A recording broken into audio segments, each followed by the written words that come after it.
Ladies and gentlemen, the very word secrecy is repugnant in a free and open society, and we are, as a people, inherently and historically opposed to secret societies, to secret oaths, and to secret proceedings. And there is very grave danger that an announced need for increased security will be seized upon by those anxious to expand its meaning to the very limits of official censorship and concealment. That I do not intend to permit to the extent that it's in my control.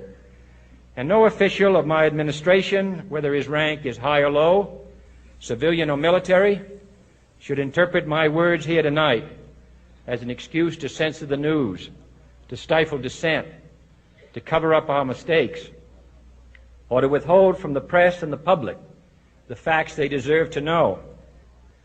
For we are opposed around the world by a monolithic and ruthless conspiracy that relies primarily on covert means for expanding its sphere of influence, on infiltration instead of invasion, on subversion instead of elections, on intimidation instead of free choice, on guerrillas by night instead of armies by day.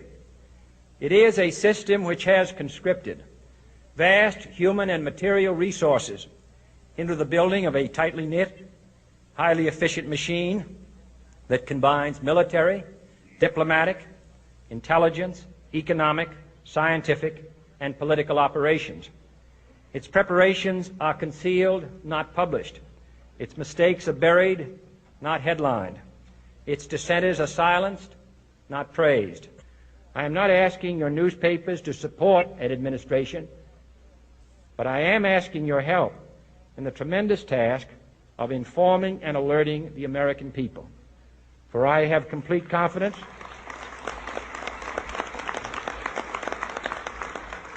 in the response and dedication of our citizens whenever they are fully informed. I not only could not stifle controversy among your readers, I welcome it. This administration intends to be candid about its errors. For as a wise man once said, an error doesn't become a mistake until you refuse to correct it. We intend to accept full responsibility for our errors, and we expect you to point them out when we miss them.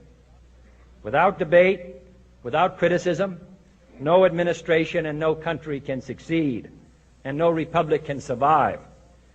That is why the Athenian lawmaker Solon decreed it a crime for any citizen to shrink from controversy.